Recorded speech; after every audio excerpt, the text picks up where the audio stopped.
things I need to do that are kind of formal to launch the proceedings, and then make some less formal personal remarks. And we'll go into today's agenda. As I speak, let's make sure that everything is working right, since we've never done a meeting here at LIU. So Marion and others will check that the video conference is working and everybody can you all hear? We can. Okay, good.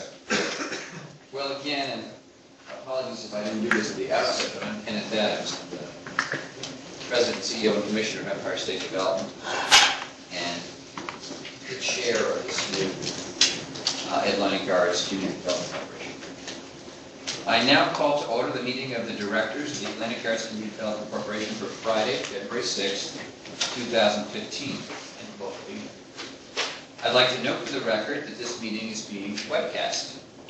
The directors have received the relevant written materials in advance of today's meeting and are free, of course, to ask questions at any time. Consistent with the policy of our parent corporation, our state development, we welcome public comment on the items on the following agenda. After each item is presented and any comments are received from the directors, we'll allow members from the public to provide comments should they wish to do that.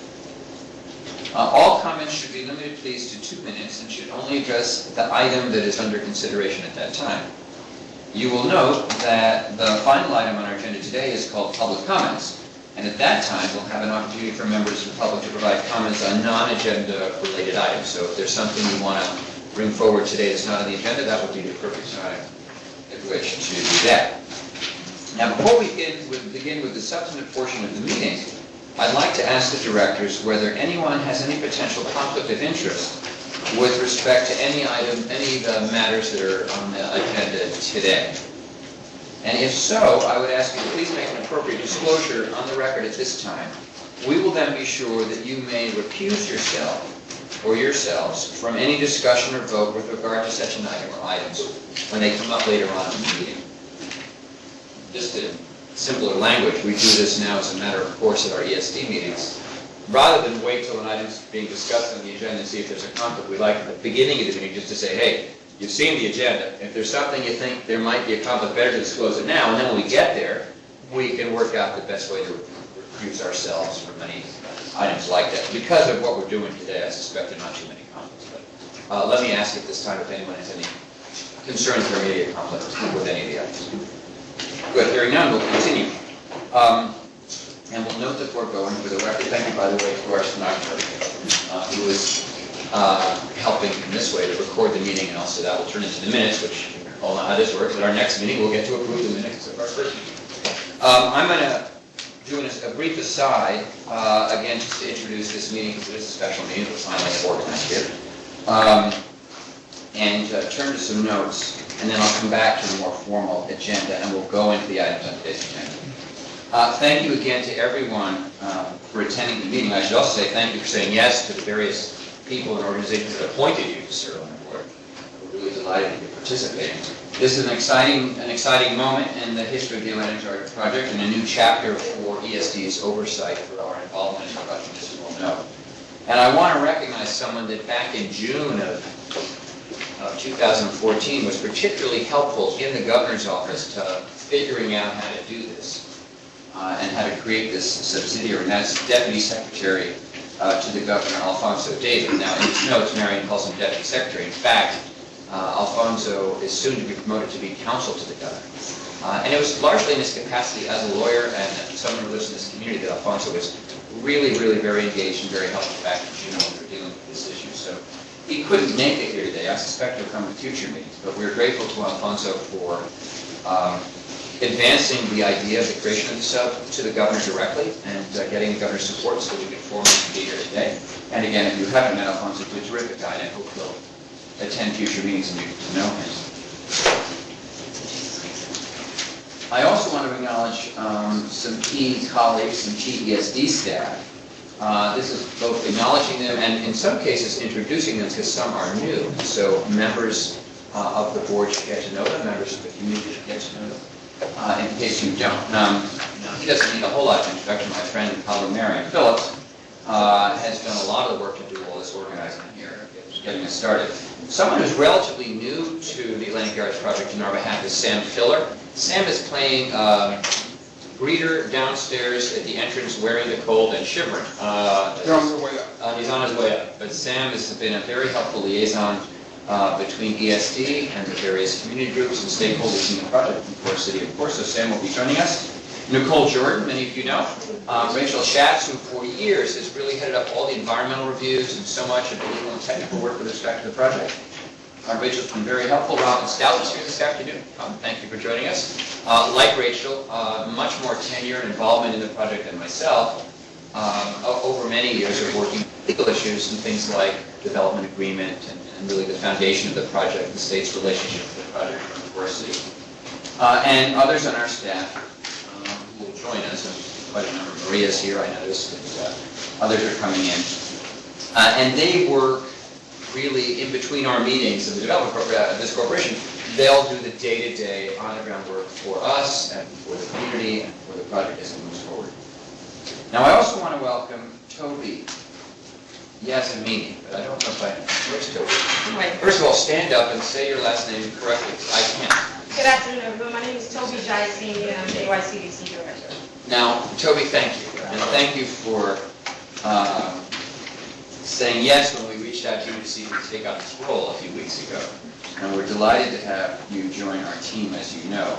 Actually, technically, Toby becomes the director, really our staff, for the CDC on Monday. So we'll give you an advance welcome.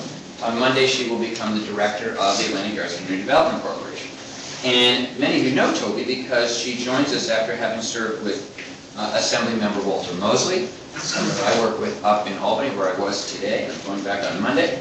And before that, she worked at the office of his predecessor in the Assembly, then Assemblyman Hakeem Jeffries, now of course our congressman. So Toby has a long history with the community, with our local elected officials, and of course with the project.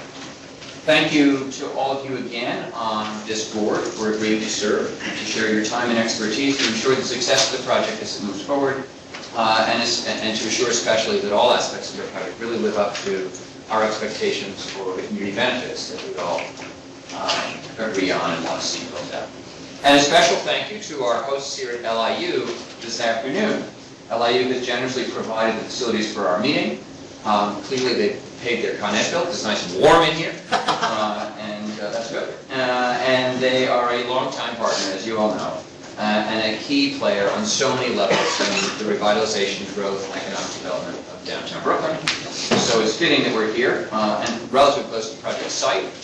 We actually thought this was a much more appropriate setting than doing this. We could have done this at EDC up in the Upper East Side on 41st Street where we're located, but we wanted to make this convenient and local and here and near the site, so LIU made that happen.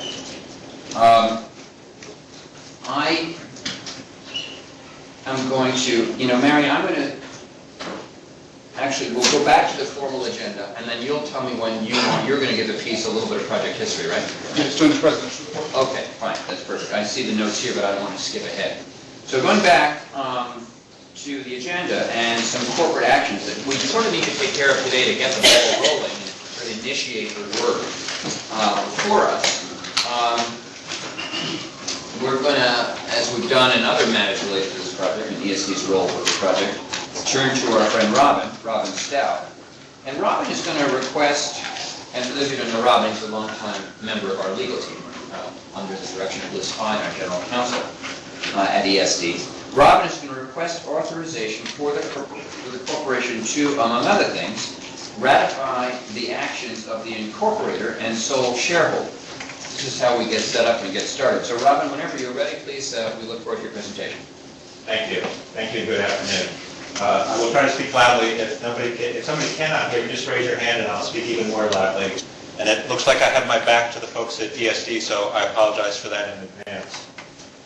On June 27, 2014, the directors of the Empire State Development, or ESD, authorized the creation of a subsidiary, Atlantic Yards Community Development Corporation, or CDC, to monitor development of the Atlantic Yards Land Use Improvement and Civic Project.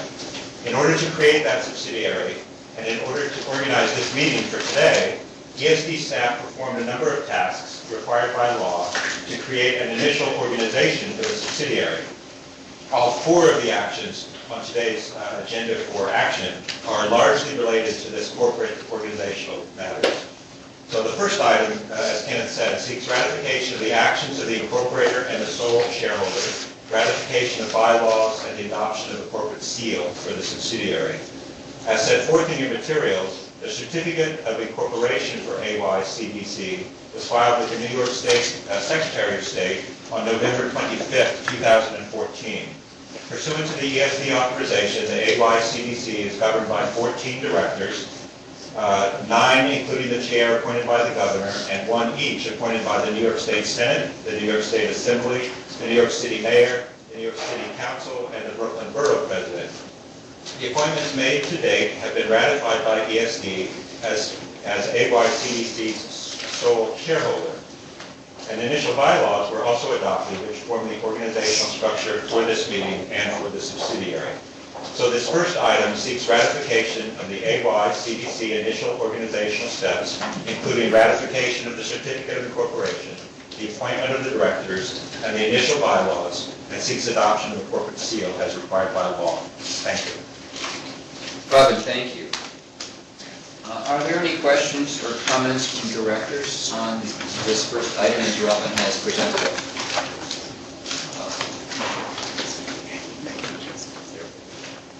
Are there any comments from the public on this item? If there are no questions or comments on it, Robin, thank you for presenting it. No questions or comments, I'll entertain a motion, please, for its approval. Thank you very much. There's a motion to approve the item. Is there a second? Second. Thank you very much. All in favor? Aye. Thank you. Any opposed? Any abstentions? Hearing none of the latter, the motion carries. And that's, please. Just that I don't know if we were on. We're on the first item. If you turn to, this is, my cheat sheet is the agenda. It's in the very first page of the printed materials. And the first item, and I apologize, I should have brought us back to this, but we are moving to ratify this set of actions of the incorporator and the sole shareholder, and ratification of bylaws, adoption of corporate seal, which are actions taken to incorporate this as a full-on corporate entity under the laws of New York. And these are sort of technical things we have to do to get started, because it's a my own terms. Any questions about that? Thank you. Again, if there are no further questions or comments on the matter, and of course the vice seems to have approved it, and hearing no opposition or abstentions, the motion therefore passes, and we'll move ahead. Robin has a second item for us as we get started, which involves the authorization by us as a board for the appointment of officers to the corporation. Again, this is how we can structure the corporate leadership of the board. Robin, will you do that, please? Yes, I will.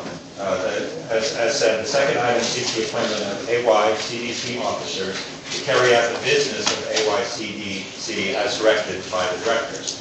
Pursuant to the bylaws, those are President, Vice President, General Counsel, Chief Financial Officer, Treasurer, Secretary, and Assistant Secretary. And the individuals who are recommended for such positions are set forth in your materials. Please note that it is recommended that 3 of these officers, the General Counsel, the Chief Financial Officer, and the Treasurer, be appointed what's called ex officio, with the corresponding title to ESD, meaning that the holder of that office title would be the director as opposed to any one individual. The directors are being requested to authorize such offices and to appoint the recommended individuals to such offices, and to confirm that the offices of General Counsel, CFO, and Treasurer are appointed ex officio, all as set forth in your materials. Thank you. And again, in the book, in the materials, I turn to tab 2. That's the section here, as you all have probably noticed, that details what Robin has just presented. To wit, President Marion Phillips, Vice President Joseph Chan, General Counsel Richard Klein, and so on.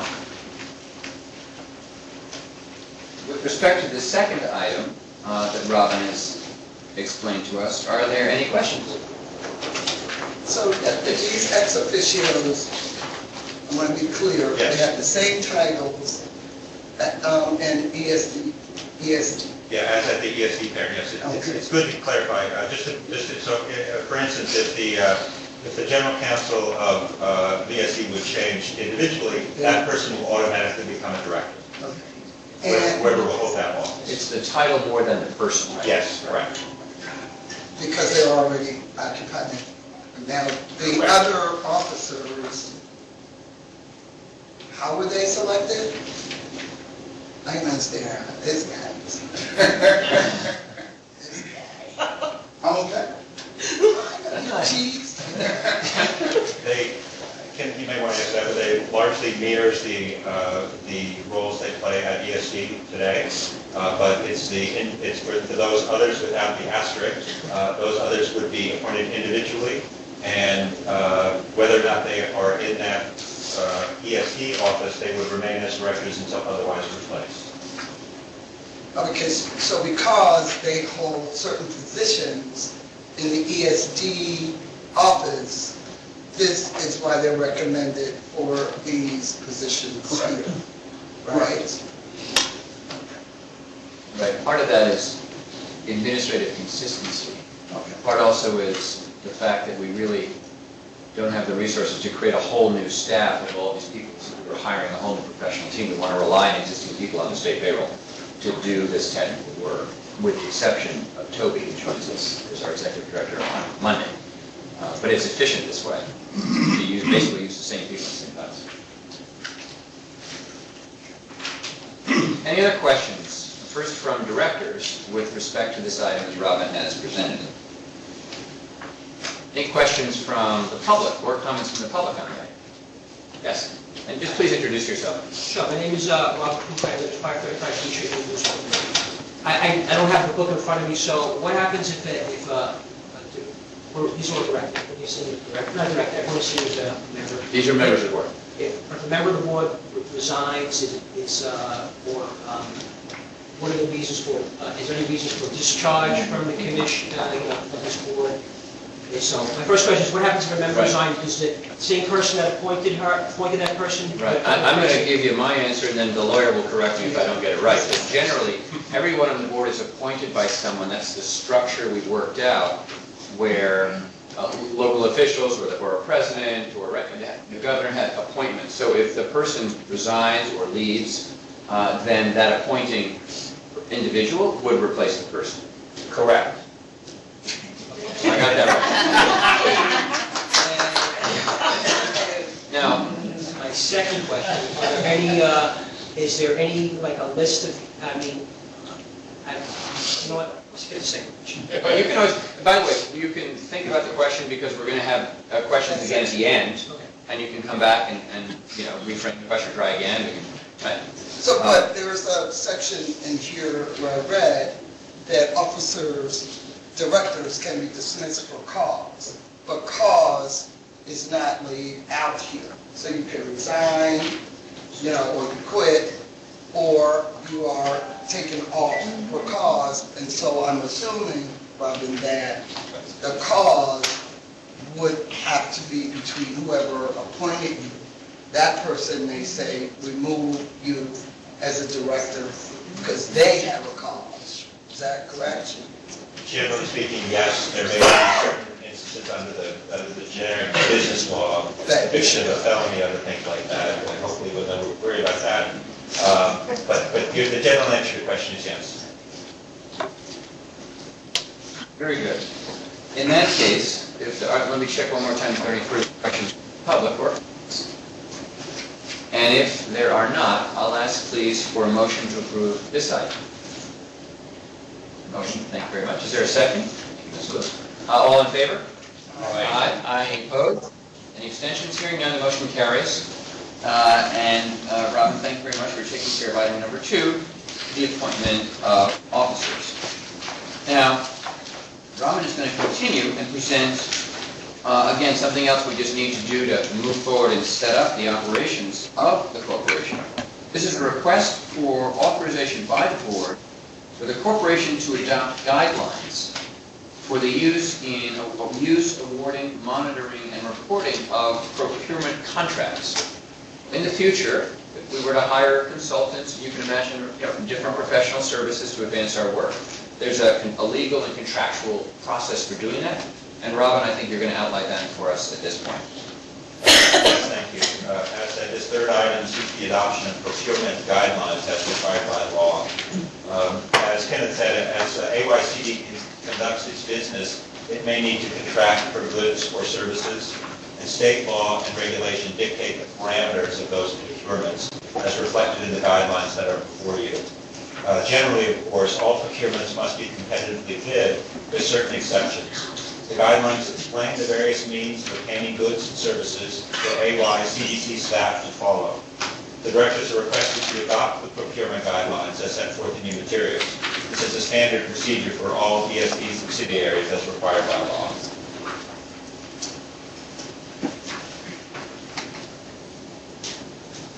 Robin, thank you.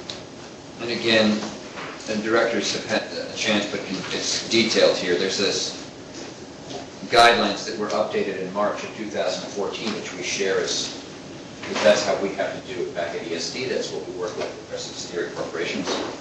So back on March 28th, you'll see it's a subset under tab 3, a detailed review of how this works. Public notification, things you're familiar with, but public notification of procurement opportunities, how we get the bids, how we forming a committee to the selection process, all that. It's all laid out here. And again, pursuant to state law that affects all of this. So, are there any questions for Robin or anyone else in our ESD team about this third item, the use, awarding, monitoring, and reporting of our procurement contracts? So I went through this, and my question, Very admirable. trying to be prepared. I know you guys were overwhelmed. Good. And this is probably because, but I didn't go to the corresponding state law. Yeah. But my question is, are there any, I see MWBEs, there's a process to get to an MWBE after other things have been exhausted, but either in state law or is there a provision that I missed in here where there's any goal for MWBE, because Atlantic Yards or Pacific Heights or whatever has a commitment to MWBE. So The short answer is that the procurement guidelines will not give a goal per se, because goals are required to be given basically on a contract by contract, service by service basis. Both may differ depending on the service being sought. Generally, they're 20 to 25%. But there's a whole separate division in ESD which will set goals and monitor goals. So again, these are just general guidelines. When a request for authorization of an individual contract will come before you, the MWBE requirements surrounding that particular contract will be a part of the presentation to you. Oh, And if I could put a slightly finer point on it, this is a really important question. It happens that in state government, ESD is the driving force behind the state's MWBE effort. So we do all the certification of MWBE firms, the recertification of such firms, the outreach to the firms, and then monitor the compliance, or the success, I should say, of 95 agencies and authorities in the governor's realm, executive branch, toward the fulfillment of the goal, which, interestingly, was about 11% procurement under state contracts in 2011. We reached 25.02% last year, and we thought that was pretty good, so the governor raised this again. He announced it last fall at the MWBE conference in Albany. The goal now statewide, and everyone should know this, it's really important, is 30%, which is the highest of any state in the country. It is in certain areas, honestly, with commodities, professional services, goods, all the things the state buys, which is billions of dollars of procurement. There are areas where we may need to identify firms that are MWE firms and get them certified so they can bid on the contract. So when we see what kind of services we're going to need, I'm just saying in practical terms, we'll have to make sure There are a good cross-section of firms bidding on the work, including those MWBE firms. But as board members, you will see that in the materials when you're asked to approve a contract.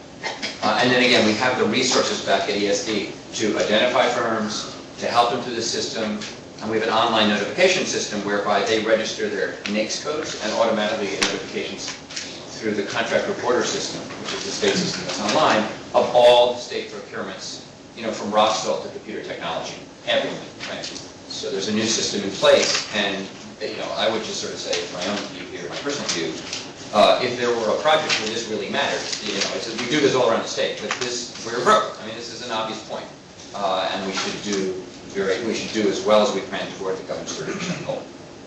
But thank you for raising. Any other questions or comments on procurements? Yes. So I was also wondering how the procurement statutes treat local-based organizations, both nonprofits and private entities, which I know don't always fall under it. Right. As Robin said, to some degree, we're going to have to take this case by case in terms of the services that we're seeking. Because you're right, if we were seeking the services of a not-for-profit, that's different, right, from seeking the service for professional services or engineering or something like that, or environmental studies that was coming from a for-profit company. So we'll have to look at the procurements on a case-by-case basis. And, I think as a board, we'll be able to emphasize the local participation. In the program, Robin, you can correct me if I'm wrong, but I don't believe there's a special numerical goal for local, per se, as there is for MWBE. Now, with respect to small businesses, I would remind everybody that under state law, currently, MWBE firms are small firms because there's a personal net worth test, and you can't get recertified once your business grows and is really, really successful, and you've made a lot of money, you're supposed to come out of the system, and we bring more firms in. So it really is a small business development initiative. But local that would have to be something we could stress as a board. But I don't believe, Robin, there's a special. That's correct? That's correct. And I think it's a good point. There could be situations where we would do something with a not-for-profit organization, and then it would just be different. But thank you, helpful. Any other questions from board members about contracting, procurement, this item as Robin's presented? Questions or comments, please, from the public on this matter? And again, if you want to wait for later, you can, but if you've got a comment now, we will. All right, well, thank you. Hearing none, I'd ask please for a motion for the approval of this item. Thank you very much. Is there a second? Second. All in favor? Aye. Aye. Opposed? Thank you, Joe. Any opposition? Good. Hearing none, the motion carries. Robin, thank you for that presentation and for walking us through this important part of setting up the organization. Now, I believe, Robin, you've got yet one more. Our final voting item is authorization for the corporation to establish and approve a pre-qualified council list. And I hope this is interesting. We do this at ESD, and I hope you'll give a little background to explain why we do this and how it works. Yes, but hopefully not too much background. As we discussed in the last item on procurement, the procurement must follow certain guidelines, including competitive public solicitations. Large and complex projects such as the planning guards typically require the assistance of outside counsel in various areas of expertise. The procurement guidelines will require that for each time we want to hire a counsel, we would have to go out and make a solicitation. Sometimes that is problematic because it takes time and we need to hire counsel more quickly. So what the parent ESD has done is they have made a general solicitation of law firms throughout the state for various fields of expertise and have pre-qualified via public solicitation a whole range of firms which are sent for bidding materials which are eligible then after that solicitation to become eligible for contracts with the parent as of the moment. So what that means is that when the parent needs to hire counsel rapidly, there's no longer need to go out and do a solicitation. You can simply draw on the list that is in front of you. And normally what we would do is we would ask at least 3 firms when we're actually getting to the point of looking for specific work we would generally pick out at least 3 or 4 firms within the expertise needed from that list and look for bids from those 3 or more firms, and then on the basis of the bids that come in, make a choice. But that can be done much more promptly than going through a general public solicitation again. So, as I say, ESD, the parent, has gone through this process and created this list. And it is this list which the AYCDC directors are being asked to approve for AYCD purposes. Just to be clear, the directors are not being asked right now to approve any individual contract. The request is only to make available to AYCD the list of the candidate firms that have already been through a general solicitation process. And so, accordingly, the directors are being requested to approve the pre-qualified list as set forth in your materials. And again, this is standard procedure for ESD subsidiaries. I hope that was enough and not too much. Well, we'll let the directors determine that. Rob, I'm familiar with it, but I do want to point to the last 2 or 3 pages of our board materials where it gives you a sense of how this works, because that's where they're listed, on these final pages of attachment A, very, very back of the book. So you see they're divided into areas of specialization. And that's what Robin means, we spend a lot of time doing this solicitation and going through the procurement and updating this often at ESD, because for other subs and other economic development activities of our agency, we often turn to outside legal counsel.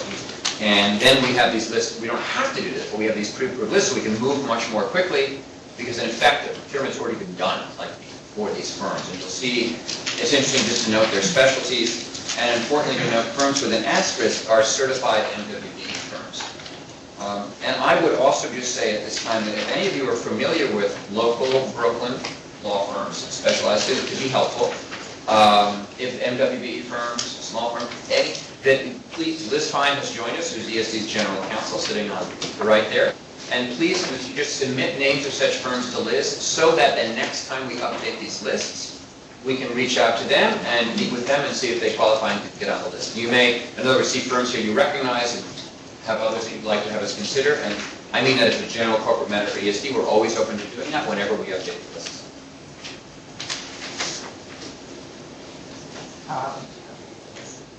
Liz, when was the last? That's a good question. How often do we update the list? It was done about 2.5 years ago, and it expires this year. In November, we have a 1-year extension, so sometime next year we expect to begin the process of creating a new list. So Liz's right is Terry Bouvet, also our first Deputy General Counsel. Terry, thanks for joining us. And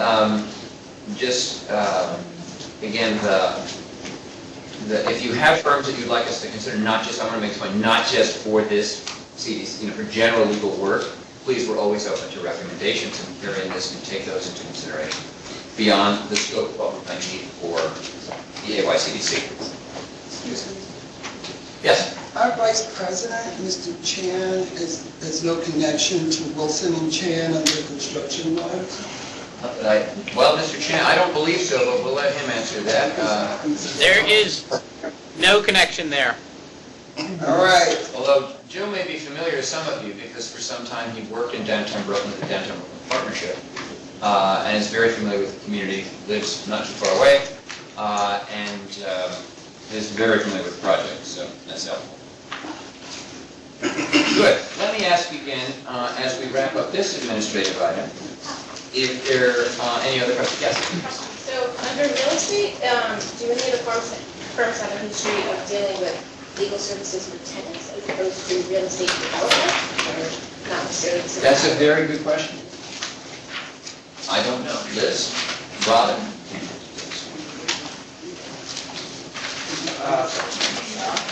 I can't tell you the specific answer to that question, but many of these firms on this list are quite large and will basically work both sides of the fence. So I can't speak. There you go. Oh, that's what we should put it down. And I would just add one thing, which is that to the extent that we're seeking legal services for a specialization that's not within the scope of one of these areas, and that, there's a specific need for real estate lawyers who want to who had expertise with tenant issues, we would do a separate solicitation. It just seems like that's something that we might want to go ahead and move on some sort of pre-approved list, whether it's this list or a separate list. I would anticipate some need for legal services or consultation. So Liz, in order to address this, over the next few weeks, contact the firms on the pre-approved list and actually just find out if they've got experience in representing tenants. I mean, we may have some firms here on the list, I just don't know. We might as well start, and if we don't, then we have to think about how to procure that, or have that built. Again, we're not limited, this facilitates, when we want to work with a firm off this list, they're already approved. That's the nature of a pre-approved list. Doesn't mean we have to go with these firms, right? We could do it, just takes longer, but we might want to in a certain situation, right? Take that time and do a unique procurement. And bear in mind, too, that, and Liz maybe can address this briefly, Liz, as our general counsel, has our ESD team, and they have individually a lot of experience that we can turn to as a board before we need to turn to outside counsel, right, Liz? I don't know if you want to just... Within ESD, Right. we have, I think, 19 lawyers, and with different types of expertise. There's probably no more expert real estate transaction lawyer in the city than Robin Stout, and we're very fortunate to have him work on this project, and we have lawyers who have specializations in many different areas. So yes, we turn first internally to see whether we can get something in-house, and then we seek the best outside counsel that we can to represent the agencies. As an example, we also can draw on members of Liz's team that are not in New York City. In our Buffalo office, we have someone who's done a lot of legal work with the Buffalo Bills, their stadium, land use issues and things related to, that particular facility. We have someone in Albany who, when he was in the Senate, helped write the state's MWBE statute. So when it comes to MWBE law participation, the guy who did it works for us, right? So Liz really has some terrific people on her team. Good. Well, any questions? Did I just ask us for a vote, or do I have somebody remind me? No, we need to do it. There's 4 of these things, aren't there? Well, let me ask if are there any final, let me do it again. I'm going to try. Any questions or comments from board members with respect to this administrative item? Good. Are any comments or questions from the public? Yes. Richard Goldstein, Carlton Avenue Association. What is the relationship between procurement contracts and the low bid or the lowest bid? Right. We are not always bound by lowest bid, but I should let the lawyer answer that probably more officially. Been doing very much so. Channeling my Robin. We're not always bound by the lowest bid, but there are certain other criteria. Normally, when we make a solicitation, we will give a list of criteria upon which the selection is going to be made. Price is virtually always one of them, but not necessarily the sole consideration. Expertise, location, different kinds of qualifications. And so as a smorgasbord of different items that would be part of the criteria, price would be one, but not the sole option. We do have, compared to other branches of state government, some discretion in that regard because of our economic development mission. It enables us to go to a more broad and diverse selection of vendors because we're not bound only by price. We might want to see that firm have an opportunity. We might want to grow a certain sector, or right? We can consider other things because we're trying to advance economic development of the state. So we're not just bound by that one control. But thank you, that's helpful. Any other questions or comments from the public on this item? If not, I'll entertain a motion, please, for its approval. Thank you very much. Is there a second? Second. All in favor? Aye. Aye. And thank you, Joe. Any opposed? Any opposition? Hearing none, the motion carries. Robin, thank you very much. It was very helpful to get us up and running with these corporate actions that we've had to review. We're going to turn to our newly minted president, Marion Phillips,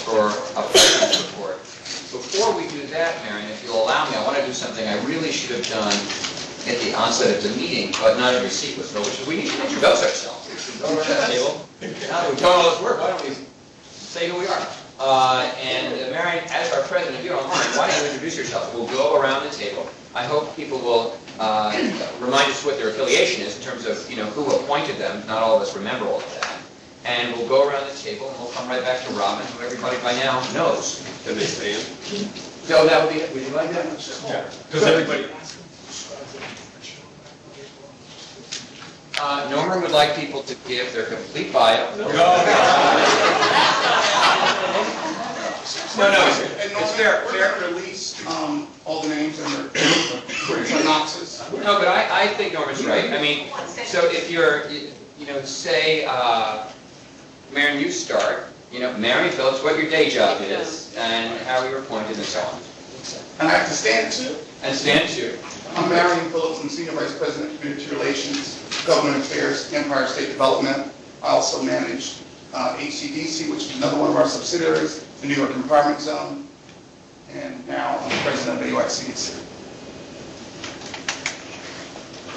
Hi, I'm Karika Williams. I'm a Prospect Heights, Brooklyn resident, also Deputy Director of ANHD, the Association for Neighborhood Housing Development, which is the umbrella group over many of their community-based local nonprofits that do affordable housing and local economic development. And I was appointed by the city council. Hi everybody, I'm Jamie Stein, appointed by the Mayor's Office. I'm an academic. I chair a graduate program at Pratt Institute in sustainability. I have a background in community and mostly city agency liaison work and doing some monitoring with that as well. Hi, my name is Linda Reardon. I was appointed by the Speaker of the Assembly. I'm a Prospect Heights resident, and my professional background is I'm a civil engineer who has been working in the public realm in New York City with urban design, streetscape work for the last 3 years. Hi, I'm Liz Harris. I am Assistant Deputy Secretary for Food and Agriculture for the state of New York. In the governor's office, I was appointed by the governor. And I am currently living in Brooklyn. I live in Fort Greene. And I've been working out of the office in Brooklyn, out of the 55 units. It's a district office for ag and markets. And continuing to work with the chamber as well. Good afternoon, everybody. I am Sharon Daughtry. I am the Executive Director of the Downtown Brooklyn Neighborhood Alliance.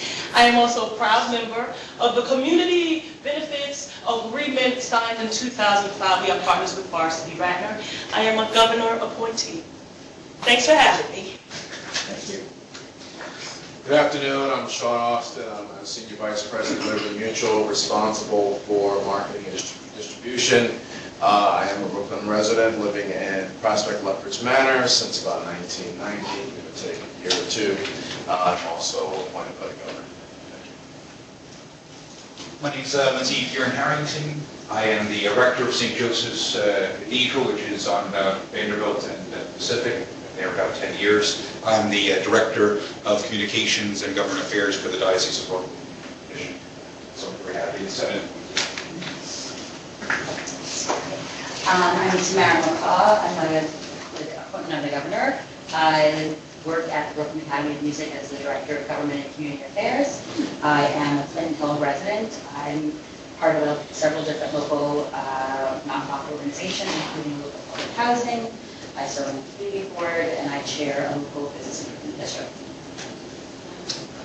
I'm Bertha Lewis. My current incarnation is I'm president of the Black Institute.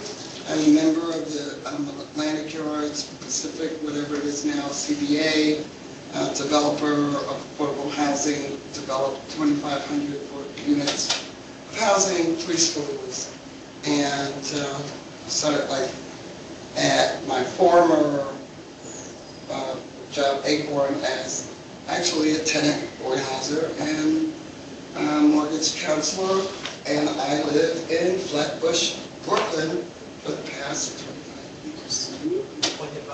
And I was appointed by the Brooklyn Borough President. My name is Liz Stein. Good afternoon. I am not a member of the board. I'm an officer of the board a few minutes ago.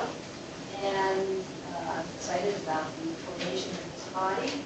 I came to Empire State Development about a little over a year ago. Had the pleasure of working with President Trump last year. Before that, I worked general counsel at the New York City Council, so I'm familiar with a lot of kind of issues involved. So with that, I'm off to a good start here. Thank you.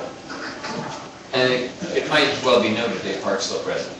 And a Brooklyn Park Slope resident. Hi, my name is Kerry Gabay. I work with Liz. I'm a first deputy counsel. Until recently, I was working in the governor's office and the council's office up there. I worked as an assistant counsel working on public finance issues, housing, some tax matters, and minority women business enterprise issues. I'm now here working in the ESDC and very excited about working with these issues.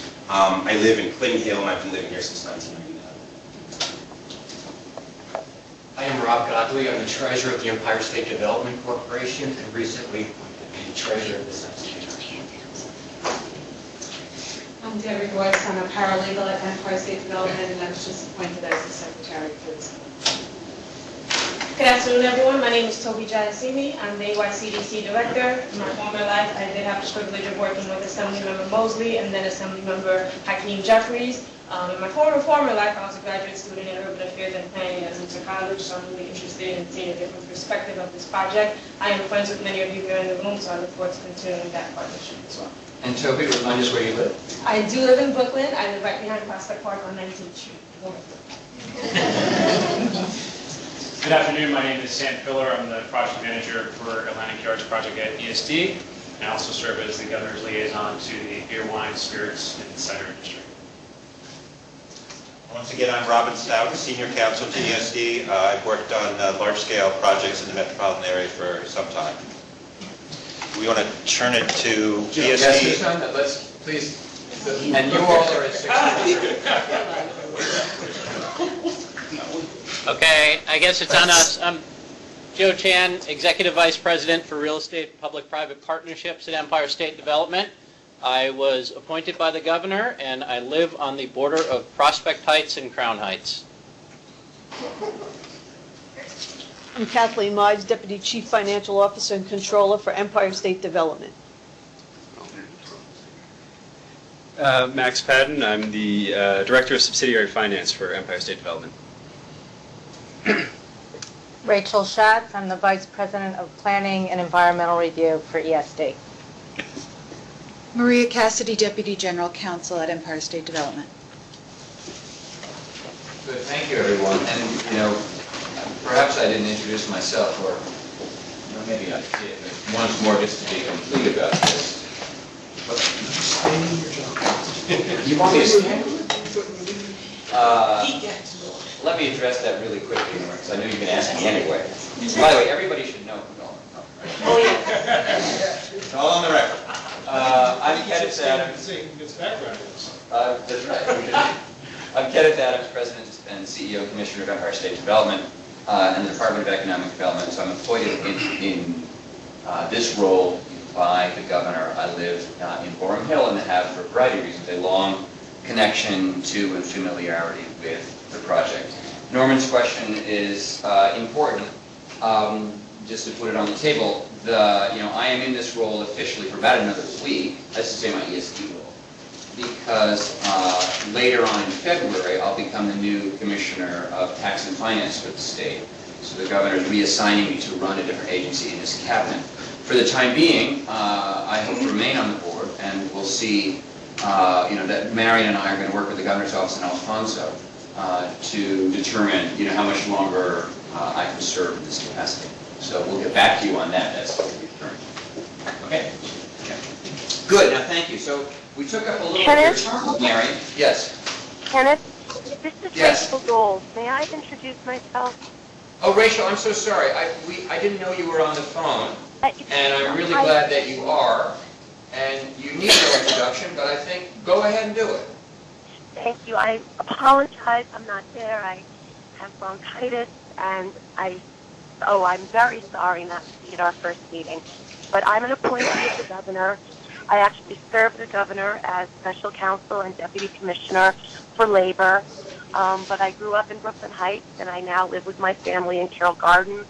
I'm a former president of the Dumbo Neighborhood Association, so I've really been involved in seeing this project from well before its conception to well into its inception. So I'm very excited, and thank you for the moment, Kenneth. I'm sorry to interrupt. Rachel, I'm so glad that you did chime in.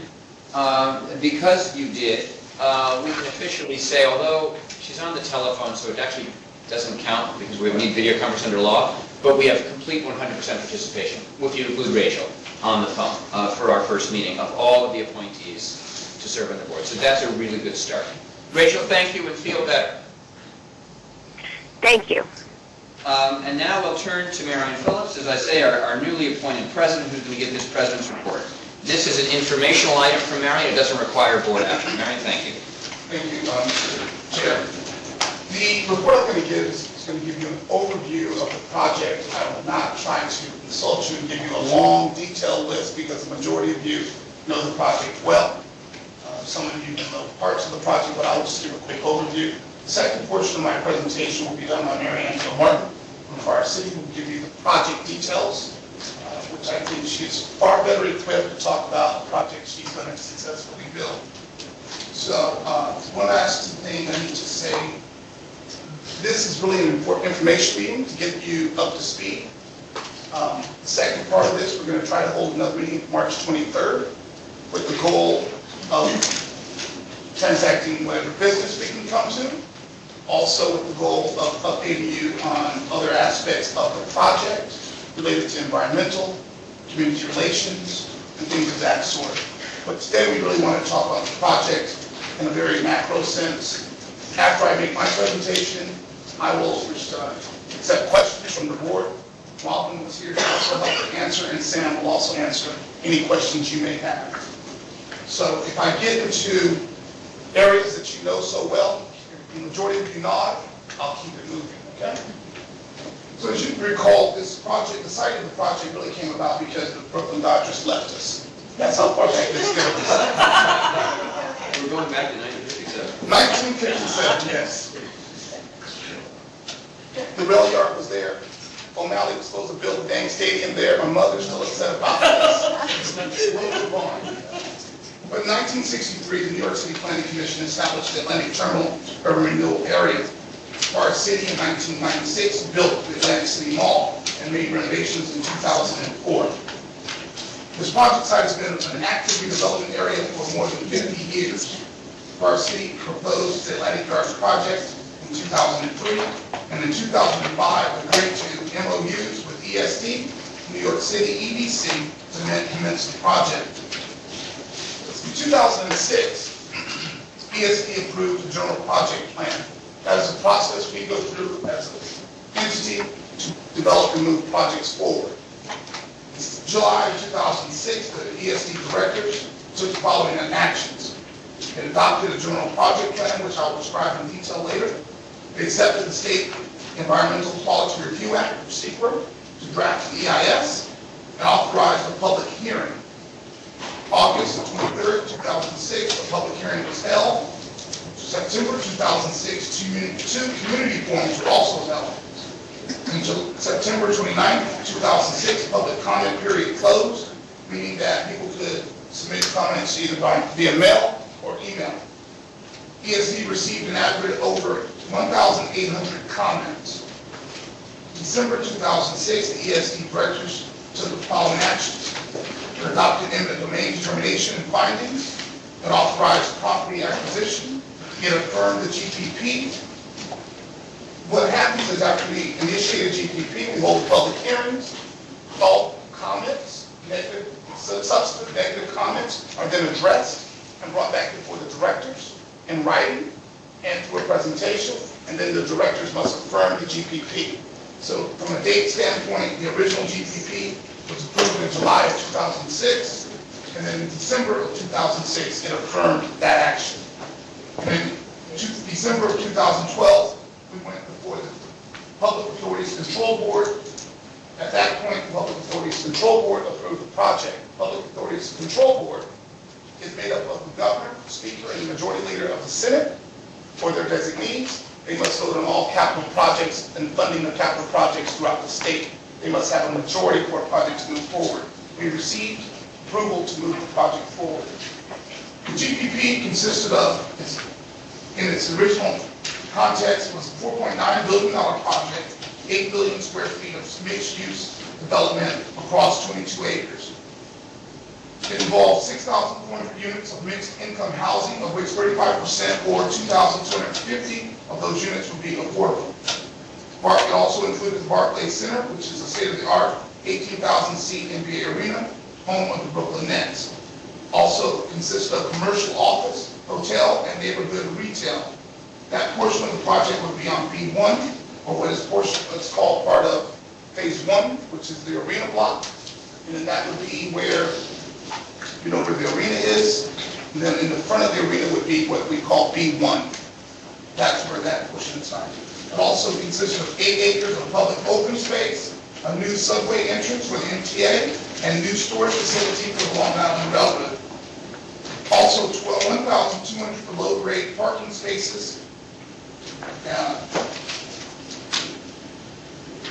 So it's broken up into 2 parts. Phase 1 is the arena block. Phase 1 has the arena. It would have the commercial building and the hotel. Also it has 3 buildings of housing on that. Phase 2 is everything east of 6th Avenue. So in June of 2009, the ESD directors adopted a modified GTP and authorized additional public hearings. In September of 2009, due to the downturn of the economy, ESD directors modified the GTP to extend the project build-out from 10 years to 25 years, changing the completion date to 2035. Project opponents commenced litigation alleging that SECRA required ESD to prepare an SEIS prior to 2009 MGPPP for approval due to the impact of the 25-year timeline. In May of 2010, the project effective date and the arena construction began. And in July of 2011, the Supreme Court ordered ESD to complete a Phase 2 SEIS. So Phase 1, as I said, is the arena block. The SEIS that was ordered by the judge covered the Phase 2, which is everything south of 6th Avenue. East. I'm sorry? East of 6th Avenue. East, thank you. In September of 2012, the Barclays Center opened. And in December of 2012, ESD commenced scoping work on Phase 2 of the SEIS. Also in December 2012, our City Rattler Corporations broke ground on B2. In March of 2014, the ESD directors took the following actions. It adopted a draft SEIS. It adopted proposed amendments to 2009 MGPPP that reduced the parking requirements and authorized a public hearing. April 30th, 2014, a public hearing was held on the draft SEIS. In June of 2014, the directors accepted and approved the FSEIS. In June 27, 2014, the directors of ESD affirmed the FSEIS and the modified GPP and took these actions. We shortened the time frame for completion of the affordable housing from 2035 to 2025. It ensured that sustained development of affordable housing that was required at 35%. So all housing that is developed across the project, they must maintain a 35% threshold of affordable. Once they reach the halfway point, which is 1,050 of affordable units, the threshold number will drop down to 25%, but must conclude at 35% when the 2025 period is reached. Also part of the agreement and part of the modified GPP, B3 and B11 would need to start, B11 and B3 would need to start. B11 needed to start by December of 2014, meaning break ground and close financing, which Varsity did. In June of 2015, B3 would need to be closed and also break ground. If neither of those buildings or deadlines are met, there's a $5 million per building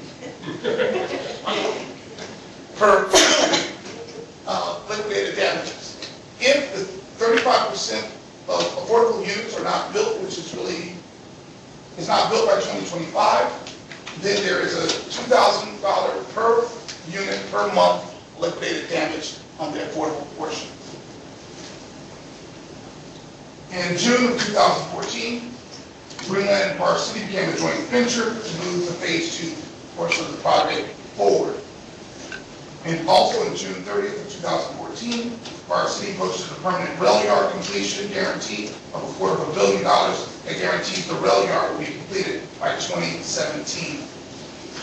Where we are in the current construction, there's continued ongoing construction of the new Long Island Railroad Yard, the west portal under 6th Avenue and Atlantic Avenue.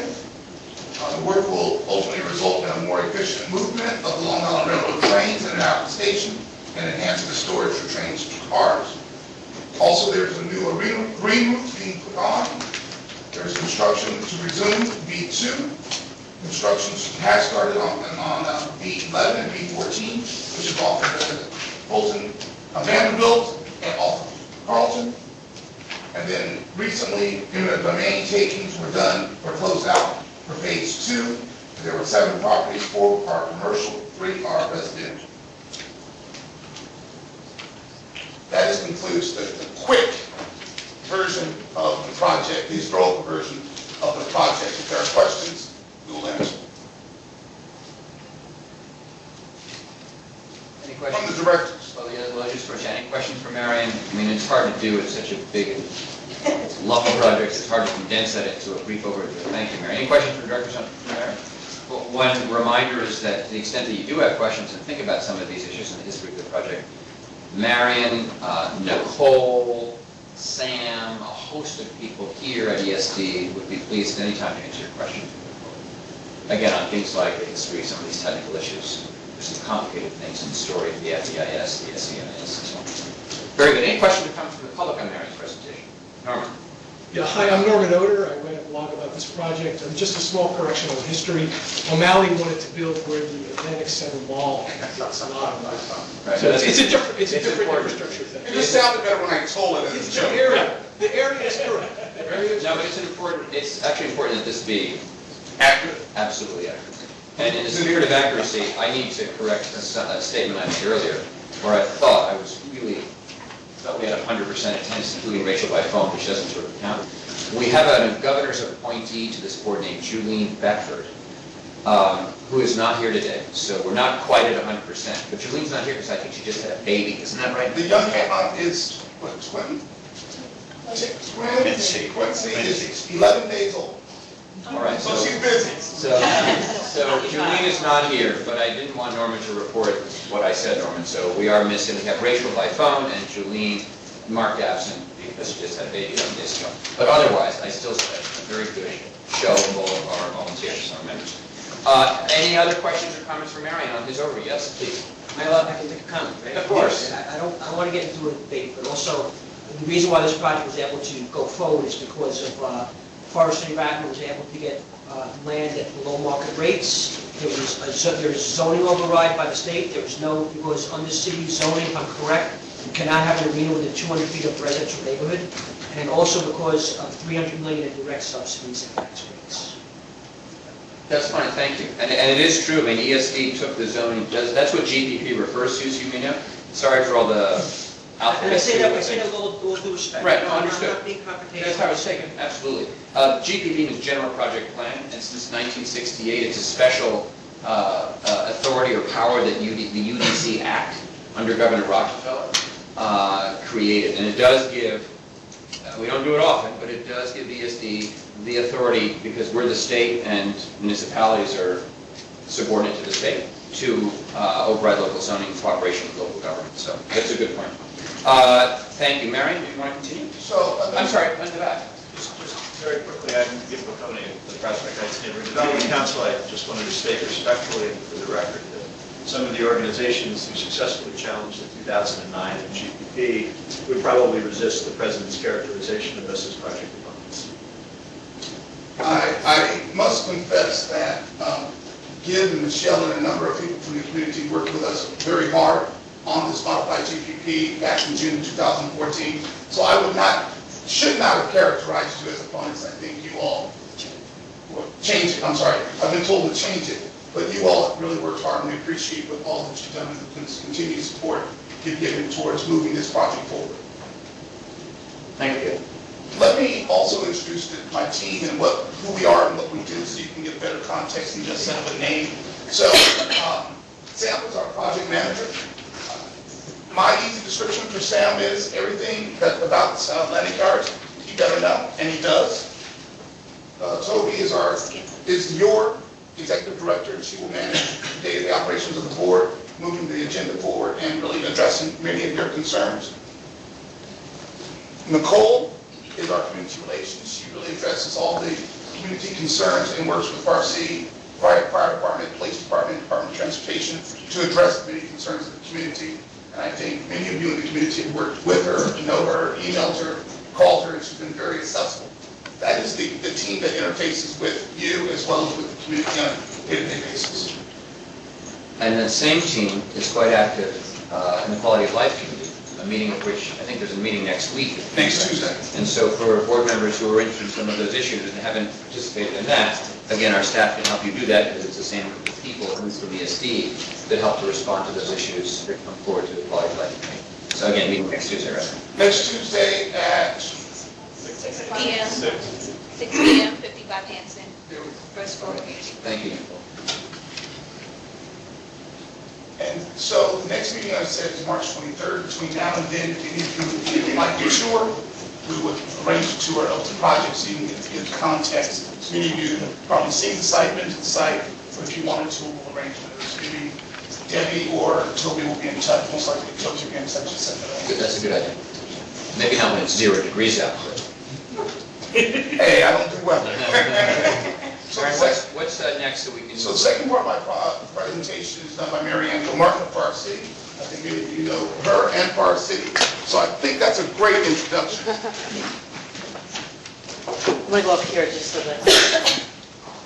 And is this going to be on the screen? Yes. No. Yes, it will. Okay. So, Good afternoon. hi. I'm Mary Ann Gilmartin. Thank you for having me here today. Certainly appreciate Ken, Marion, your inviting us here, members, board members, directors, and guests. So thank you for having me. By way of introduction, this is my 21st year at Forest City. My 8th year working directly on the project, and I am approaching my 2nd year as president and CEO of Forest City Rental Companies. I, along with my team, are looking forward to working closely with each of you around the table on the advancement and development of this project. So thank you. I come with a map. I think that it is impossible to follow anything really about the project without a map. It becomes overwhelming and we throw numbers around. That's not going to work because it's pitch black. It's a little more hard. No, we can keep it that way. I just think very hard to... I also asked, let's pass out the maps for the board members. This is impossible to read, but it is in some ways the most condensed version of the building-by-building schedule and program as it currently stands. So first I want to start just by mentioning a couple of other key players that play a very, very important role in the project. Ashley Cotton, my left, Executive Vice President of Community Affairs and Public Relations. Roberta Vera is somebody you may know works in the Community Liaison Office. She gets a lot of the complaints and information that we hear from the community about the project. And Jane Marshall, I'm here. The ever-constant Jane Marshall. She's been with the project since its inception and knows an awful lot about the beginning and the current details. So that's our team, and that's the team that we would ask you to look to over the course of the coming months as you look to understand the project better. And we also are available in any way that we can help with briefing and explanation. I'm also joined today by Scott Solish. Scott is a Greenland partner member, and he works actively with our team representing the joint venture partnership with our Chinese partner. Forest City Rental has been working on this project, as you know, for a very long time. Our ambition has been clear. It is to build what's been promised as quickly as possible and to be a good neighbor to Brooklyn and all communities. Our core values push us to be civic-minded as developers, and we strive to work with the community and in the community. We are committed to developing the 2,250 units of affordable housing that comes with the project at a time where there is a housing crisis. I want to acknowledge Bertha Lewis and Manny, who really are our partners in that endeavor and are essential for us in fulfilling that crucial pledge. 80% of our workers at Barclays are unionized. They're all unionized, 80% are from Brooklyn and a third are from public housing. We're proud of that track record. The arena has been a good boost to business in the neighborhood. 4 million visitors a year, and we think have provided an injection of economic activity for the businesses surrounding the arena.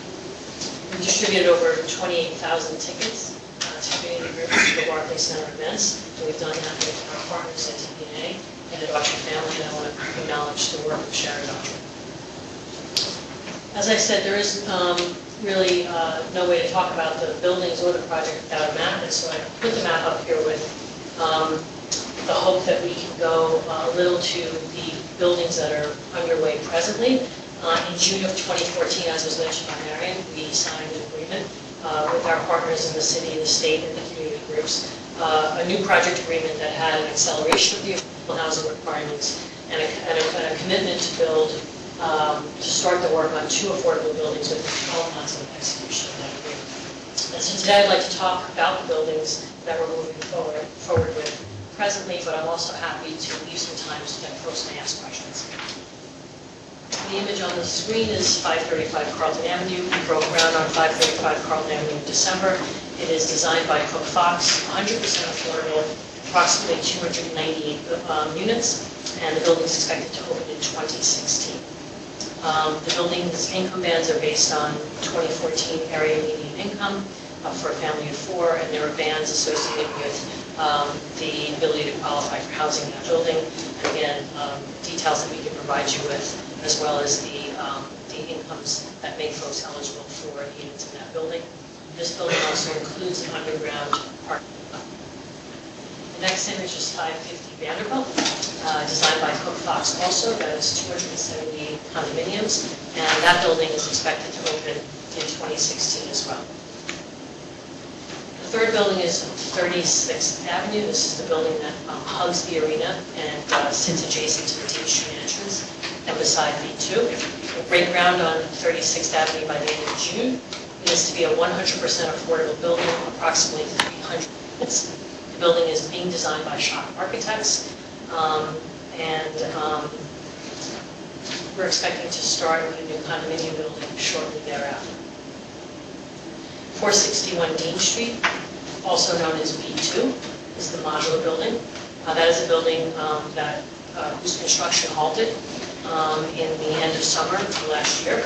We recently took control of the factory at the Brooklyn Navy Yard, which is being used to build what will ultimately be the tallest modular building in the world. We are ramping up in the factory to get back to work, to put those knots together and deliver them to the site in a steady stream. Our goal is to hire as many of the furloughed workers that were let go right before Labor Day. About 160 some odd workers were dismissed by Skanska, our partner. We have called all of those workers back. They've rehired 115 of those workers, and we're happy about the percentage of folks that decided to rejoin. We're also ramping up and hiring more workers, and the focus is on local, on minority, and on women. We hope to be delivering mods directly to the B2 site in the spring. Again, there are mods that are sitting in the factory ready for delivery. The goal, though, is to create a steady delivery sequence to the site, and so we have a backlog that we're building up in the Navy Yard as we ramp back up. 50% of these units will be affordable. There are 363 total units. This building is taking far longer than we had hoped, but we are deeply committed to getting it built. The timeline for the building's delivery is sometime, we believe, in the middle of 2016, depending upon how successful our re-ramp up is in the factory. I often get a question about whether we still believe in modular as a modern means of construction. I can tell you that we have a heavy investment in this idea. We do believe in it deeply. We think it was a good idea, just a bad partnership arrangement with Skanska. And so we are going to go at it and build it as a modular building. And of course, we know that the only way to really justify that there is a modern means of construction that can produce high-quality housing on an expedited basis is to have a building standing and point to that building. So this building becomes critical to the future of modular construction in New York City and beyond. We're well aware of that, and we're looking into it. The green roof. This is an image of the roof that we are currently constructing. We're working on getting this completed in the summer.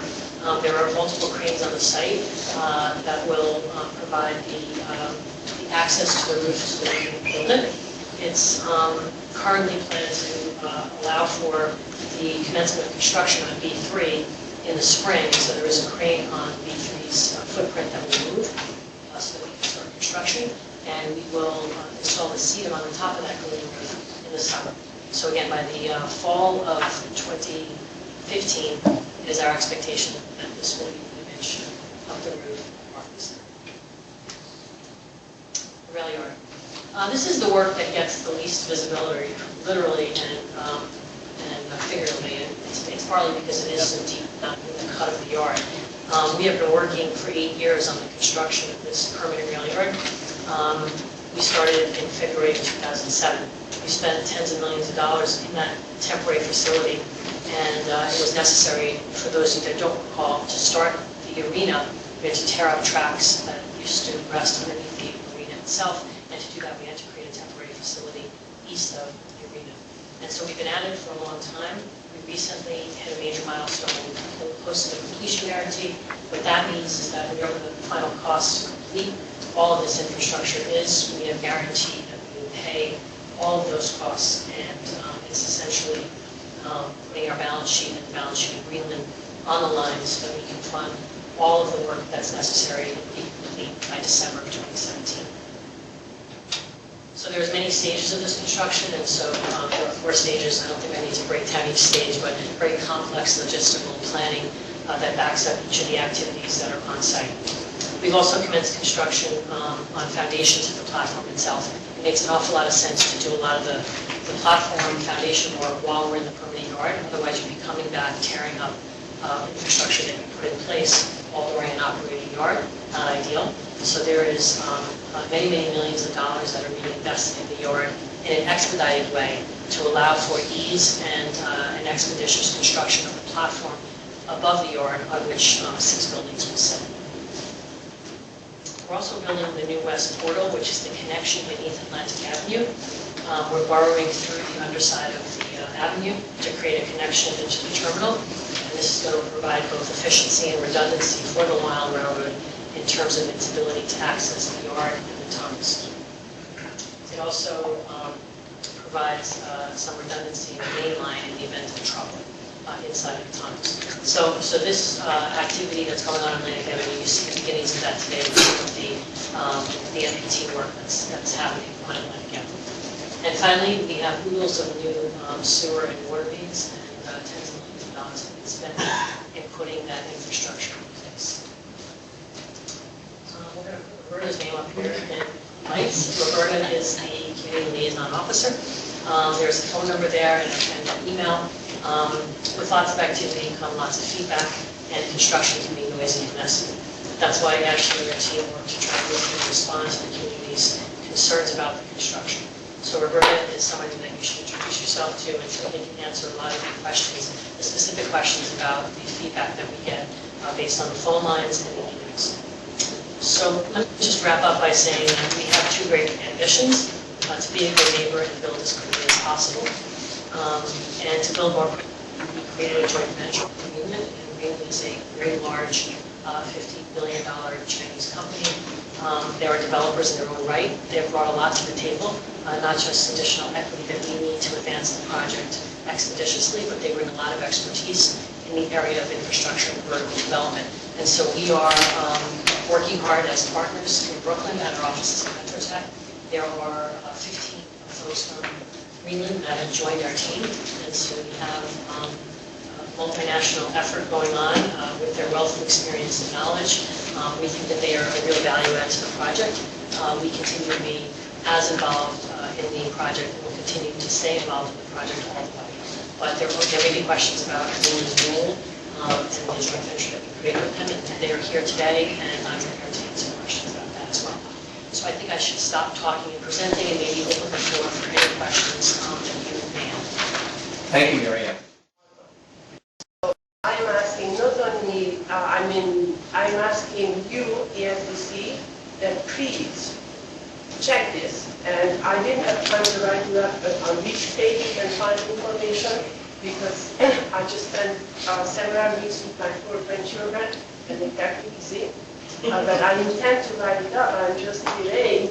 But this is not acceptable to us in our community. This is the entire street of Platon Avenue is residential. We are historic, and retail would be a total catastrophe to our block. You made that very clear and said, expressed your point very well. And Mary and her team will get you some information back, and we can continue to talk to you and get your information to be helpful. Thank you. Because the last time I asked to see the actual plans for this building, that's our concern. And so far, I was given access to it. So well, we can make that easy for you, because the building plans have been filed, so the cores are set, the building's being designed. We will make it difficult for you to see the building plans, because so much of that information is already in the public domain, so we'll get you the plans. And like I said, it's going to be clear where the retail won't be, and then there'll be areas where it'll be marked as commercial space. And then, commercial space is not affordable housing. I think what's really important is that everyone here, all of the board members of this new organization have now heard your concerns, because you've been very clear. But we do need to let other people speak and raise other issues. And then it's almost 6. Thank you so much. Thanks for your participation. Yeah. My name's Charlie Rectangle. I live on Carlton Avenue, right across the street from 535, I think it is. And I've raised this concern before, and it continues to only get worse. The wall that's been built up into the street, just forget everything else. Forget the earthquakes in the morning at 7 a.m. Forget everything that's, it is such a dangerous situation. You've got schools, you've got kids walking on the street, bicyclists. It used to be, it's a big hub. Dean and Carlton's a shortcut down. We now have trucks coming down. There used to be a designated bike lane. It was wonderful. Now the bike lane is now channeled into the street. So bicyclists are having to ride on the street, on the sidewalk. We had 2 full sidewalks on the street. It is just such a dangerous situation. Someone is probably going to get hurt. Walking out, I get off my stoop, I have to go both ways for bicyclists, for whatever's going on. No one can do work on their houses. There's no place to stop deliveries. Even just having them come take our rubbish creates a problem for commuters, for everything. It's just, if there's some way to get that wall moved, it's a really dangerous situation. And as far as being a good neighbor, if we can just open that up and find a way, someone's going to get hurt. So I want to validate what you said, because I think it's a 16-foot wall that's dimension and width is defined by the height. It's such a big, it's a set. So in order for that to be anchored properly, it's what has required it to be such an enormous structure at the base. And that is a requirement of us to build that fence that high. And, it's enormous. I can't disagree with you. I don't know that it's a question that we can answer, because we were required to build that structure. And to build that structure, we did it, we hugged the site as much as we could without creating structural concerns about the ability for that bridge, for that wall to stand up. So, that's Marion, that's helpful, and I'm wondering, Marion, if this isn't something that could be discussed next week at the it's a public safety issue, as you point out, that it could be reviewed with the appropriate people at the Quality of Life Committee. I think that's a better form to go into greater detail, but as many of you know, this is part of the NEC. Pedestrian safety, bicycle safety, these, let's take it up next week with the Quality of Life. I think we can do that in a better form. Yeah. And have much more dialogue, but it was also part of our MEC, so it's easier to explain and have a conversation. Yeah, thank you. Sorry, I don't need to speak with time for the public comments. Thank you, Marion.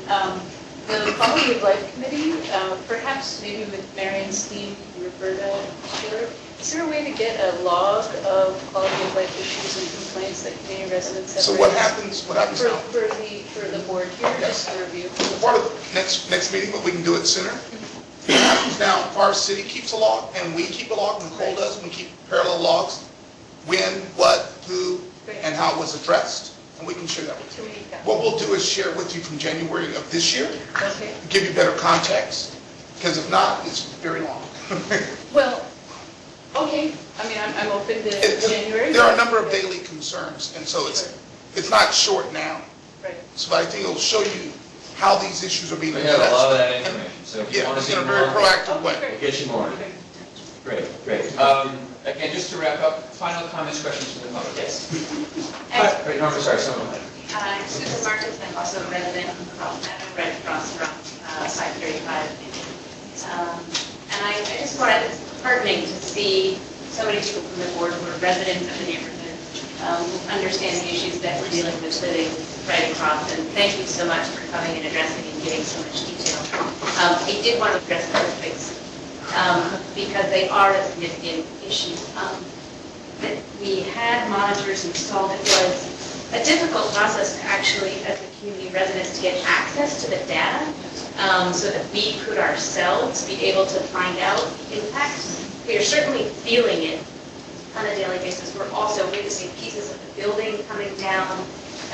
There has been damage to our actual buildings, of course, cracks in the building will, and to longer term damage we won't see until there's, a period of time and all of a sudden we're getting leaks that we weren't able to see. So we still have not gotten access. I know one of our residents on the block has, but the rest of us who engaged a lawyer and was much more successful, but the rest of the residents do want access to the actual data. We've been told they're off the charts, that the readings from the monitors are higher than they're supposed to be. We are certainly feeling our buildings shake at all hours of the day.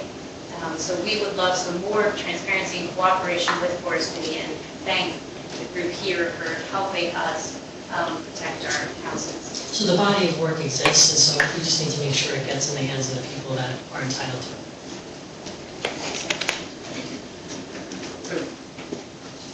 All right. Yeah, I'm sorry. Norm? Hi, Norman Oder. I recognize that this does say that buildings, start and finish dates are subject to change, but can you say anything about the confidence of the November 16th start date for the B1 building, as well as whether there are any plans for Site 5? There are plans, of course, for Site 5. They're no key. And I think we're still in the planning stages of the B1 schedule. The issue with B1 is the obvious one, which is landing a building at the brow of the arena. Is, given that space, that urban space has become a public amenity. So, we're noodling over that, and we are entitled to build a building at the front of the arena. And so we're working through that with our partner agreement, and we'll have a plan, and when we know what we're doing, we'll come and talk to you. Well, Marion, is that, yeah, please. Just in terms of how this board relates to the Quality of Life Committee, is there concerns that we have that are quality of life based? Do we raise them here? Do we refer them? I mean, obviously, it might be limitations for us attending two different sets of meetings. Yeah, you're not expected to go to this, you're certainly invited, but because it's the same staff, if you have, not just today, but in between our meetings of this corporation, if you have quality of life concerns, you can simply, again, let me make this easier. Sam? The director's also the director to Toby. So Toby, sorry, exactly. Monday, she's actually on payroll.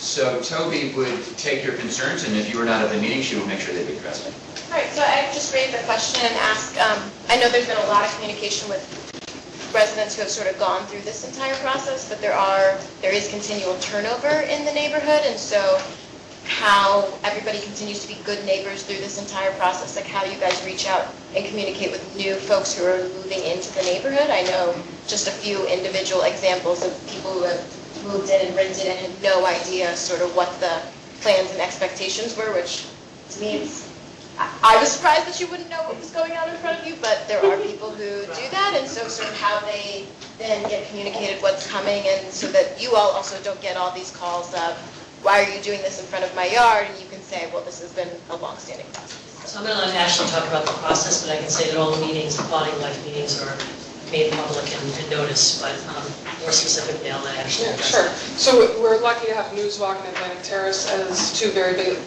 big buildings where we know exactly how we're communicating through them. Obviously, the Night Show properties, we have a good community partner in there to help. So that takes care of like big chunks of residents. When we have really important, sort of highly impactful work, we try to actually flyer. We've been given advice about mailing, using snail mail, because we don't need to do that in Newswalk, but that might be the right approach in other places. We're finding, frankly, all the time, whether it's for the NBA All-Star Game or the crane installation work, when the green roof crane first went up. We'd like to think we know our neighbors, but you're right, it changes all the time, and so I'd love to know about your friends. And always taking feedback. Social media is picking up, I would say. Wayne's super helpful with that, and the 78th precinct, but obviously that's not everybody's choice, so sometimes it really depends. We're kind of a hand-to-hand combat kind of crowd, though, because, it's a contained area.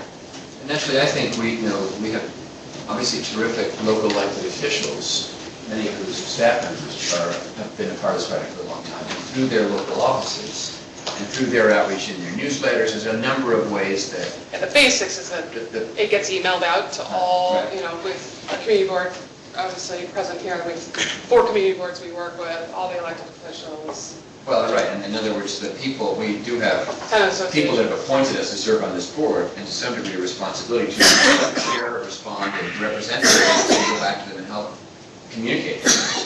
We can all help in that, is my point. Good, thank you. Thanks, Ashley. Yeah. Mr. Adams, I would just like to, pardon me again, I would just like to say that I would be concerned if we started bifurcating issues of environmental impacts to residents between this meeting and the quality of life meeting. This is an agency of the state of New York, and it does have a charter to oversee compliance with environmental commitments, and has a primary obligation to be able to take that information from residents who are experiencing those impacts and understand whether it represents a potential non-compliance with those environmental commitments. And I don't believe that obligation exists in the quality of life. What we call the quality of life meeting is a perfectly fine meeting. It's usually been necessary for those meetings to occur periodically when major phases of the project begin, when the Forest City folks need to present those to the public, and those are very important sessions, and they should continue. But I would be disappointed and actually more than disappointed to see that meeting become the primary venue for dealing with environmental impacts. There's no question, according to the charter of this agency, that it is actually this agency's responsibility. So I would really like to encourage the formalization of the types of reports that President Phillips was describing a few minutes ago, and that those reports be able to be disseminated to the board, and so they have that information so referenced. Yeah, no, can I say thank you, because I just want to address this myself. It's a very important point, and one thing I want to make clear here is that the creation of the AYCDC and the activities of this new group in no way replace ESD's responsibilities and ongoing work. And so, as Marion's reports will indicate as he chairs them, the current sort of information flow about quality of life issues, things like public safety concerns, excessive vibration, the current procedure through which those go to Nicole, for example, and Sam, and we double check with our outside engineering firm. You're familiar with all of that. That is totally ongoing. This is everything. The creation of this new organization is in addition to all of that. By no means will it be a substitute for that. So you're absolutely right. I'm glad you raised it. I'm sorry if my comments caused any confusion. I was saying something less eloquent. But the gist of it is everything that's really discussed, the quality of life, we will make sure that the directors receive it in condensed form, and it can be part of my regular report along with the monthly or quarterly reports that we receive. It really depends on the ebb and flow of the concerns or complaints of the community, how much we give you. If it's 10 complaints, we may wait in the month, in the quarter. If it's a large number of complaints, we'd send it to you monthly, or we'd do it at this meeting in different forms. But you would have access to that information. You know, as the state agency responsible here, if we don't, while we support that committee and learn a lot from those meetings, it's not like we need that meeting to take the action we need to take. If we're supposed to contact another government agency, if there's an environmental issue, if there's any failure to comply, that's our responsibility. You're absolutely right. Good, thank you. Thanks for raising that. Yes? Robert Kuka from East Boston, New York. So, okay, so there is, as I understand, there's an environmental monitor on site. Is that correct? That's my understanding. And I just wanted to know, that environmental monitor, that's, you receive like those reports? Is that part of the reports that you receive? Don't explain. ESD has, we have STV, who's our construction monitor, and then we have HDR, who's our environmental monitor, and then there's an OEM. And so there are multiple monitors. And so ours is HDR, who monitors the environmental aspects of the project, and we do receive their reports. And then FCR has their own. They have an outside monitor, yes. And are those outside monitors, on their reports supplied to the ESD? The HDR does review their reports. Okay. And what I'm at, my question is, I mean, so you're saying that information will be disseminated to this board? Is that what you're saying? The directors will have access to, I would assume, most of that information. I'm just not sure if we're giving it in raw data or we're giving it to them in some ways, since it's a lot of data. And do you think it's possible, again, that any of that data could be made public to us, or that's not possible? I don't know. Some portions of that data can be made public. Okay. We'll look at that. We get back to you. It's a great question. But yeah, we'll also see in that system. It's just very confusing. How You can see this three different. Right. Yes. Yes, I'm Tracy Collins, East Street Block Association, and first of all, I'm just glad we're finally here. I think it's been a long time coming to have the oversight of this project. And a lot of people know that many of us have been opposed and fighting this process for a long time, you know. But I guess I'm here to basically be surprised and feel hopeful that this will change how things have evolved. You know, I live right on Dean Street. I'm constantly bombarded with construction impacts, traffic, noise, crowds. Justin Bieber was a nightmare. So, I mean, I thank all of you for volunteering for a thankless job. I don't envy any of you.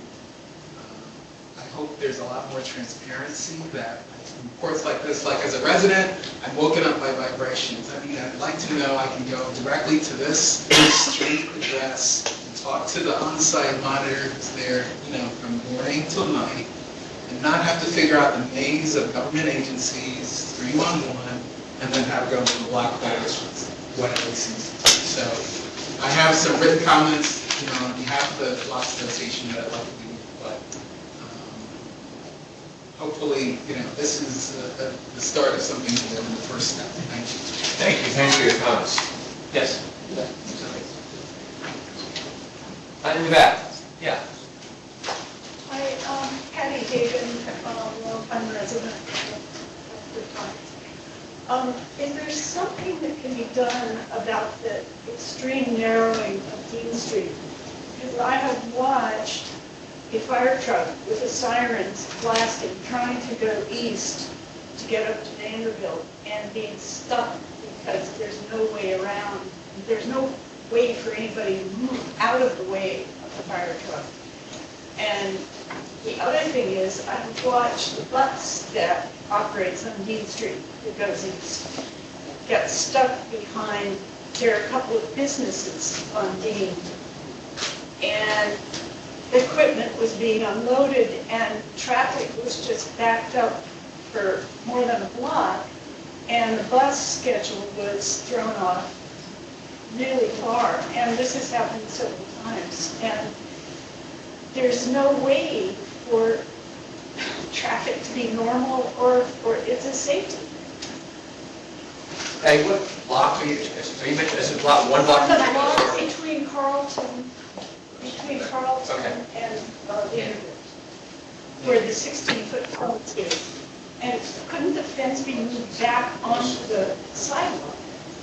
Well, Marion talked about the fence that they were required to put up, but we've got your questions, and we can look at them and get back to you at our next meeting. Thank you.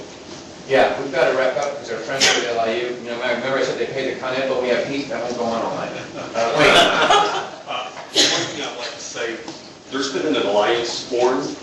We've met with the mayor's office probably 3 or 4 times, had copious phone calls, and some of the issues that you're talking about right now, the mayor's office, thanks to Jonathan, has addressed. One of the things is that they're committed to us to study the traffic. So the things that you're talking about right now, they're already working on, and the movie shoots and some of the other things. And so our appointment to Ms. Stein, we appreciate it. Thank you very much. And so we want to give a good shout out to the mayor's office for helping us with all of this. So those traffic things should be reported at the next quality of life meeting because the mayor's office is committed to do all these things. Great. Wait. Yeah,